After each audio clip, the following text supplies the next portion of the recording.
যদি আমাকে দায়িত্ব দেয় আমি আপনাদের সঙ্গে সুখে দুঃখে মিলেমিশে থাকতে চাই। অনেক লোকজন দেখবেন যে আমার সম্পর্কে মানে বিরোধিতার জন্য বিরোধিতা। গাড়ি আইসা বসে এখন প্যাসেঞ্জার যখন গাড়িতে উঠবে তখন ফাও দইরা কিছু এবারে গাড়ি তুলতেই মতো শেষ পর্যন্ত বিরক্ত হয়ে 2 টাকা পড়তে তোরা লেগে পারলাম না। আমি দেওরাবাসীকে বলতে চাই স্লোগানের সুডে মায়া লোক যাতে ঘর থেকে ডাক্কা গজে বাবা বুদ্ধি মা স্লোগান দিয়ে কান্ডা নষ্ট করিস বুঝাইতে পারলাম। আপনারা নিজেরাই বলছেন জনপ্রিয়, নিজেরাই বলছেন শক্তিশালী, শক্তিশালী মানুষের স্লোগান দিতে হবে না। আর স্লোগানটা আইসে কয় বছর পরে? 17 বছর পরে সুযোগ পাইছেন। 17 বছরেরটা পুরাটা কাজা করে দিতে হবে। 17 বছরের কাজ আদায় করতে হবে। বুঝে আসছে তো? ইনশাআল্লাহ। কি বলেন, করবেন তো? ইনশাআল্লাহ।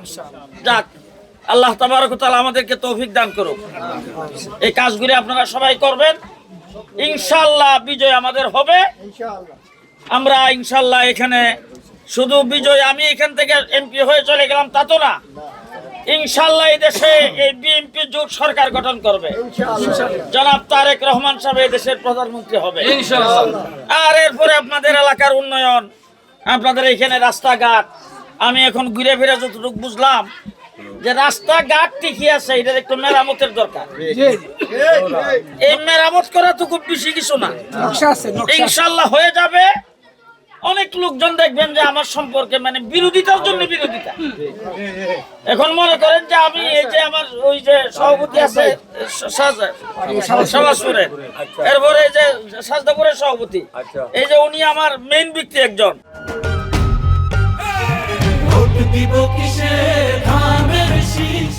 আবু সুফিয়ান ভাই উনি আছেন, ওনাদের কি একটু জিজ্ঞাসা করেন তো এই পর্যন্ত একটা সার পয়সা কোথাও দিছি নাকি? না, কোন ইউনিয়ন নেই।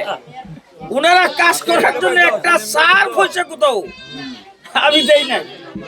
এখন দেখবেন যে বিভিন্ন জায়গায় বক্তৃতা দিয়ে করতেছে যে আমি টাকা পয়সা সরাসরি করতেছি, টাকা দিয়ে বুট কিনে ফেলতেছি, আরো কত কিছু করতেছে। এরপরে দেখবেন যে ওনারা ভোট দিবেন, দিলে মাজার গুলি সব ভাঙ্গিয়া দিব শেষ করে। এই কিন্তু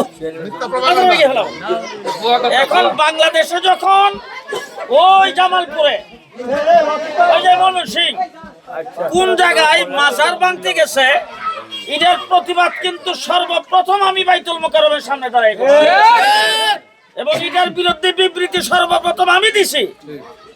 তোমার মাজার যদি ভালো না লাগে তুমি মাজার যাও না, কিন্তু সেটা ভাঙতে যাবে কেন? ভাঙতে কেন যাইবা? কিছু লোকজন আছে সেখানে মাজার ওনারা বানাইছে, তুমি আরেকজনের বানানো ভাঙতে যাও কেন? তোমার ভালো না লাগলে তুমি যাও না। এই সমস্ত বিভ্রান্তি কিন্তু আমার বিরুদ্ধে হবে। এইগুলির ব্যাপারে আপনারা সতর্ক থাকবেন, সজাগ থাকবেন। শেষ কথা, আমার আল্লাহ যদি আমাকে দায়িত্ব দেয় আমি আপনাদের সঙ্গে সুখে দুঃখে মিলেমিশে থাকতে চাই, পরিষ্কার কথা। আজকে যেমন এখানে আইসা আমি আইয়ুব ভাইরে ডাকি, এখানে আইসা সুফিয়ান ভাইরে ডাকি,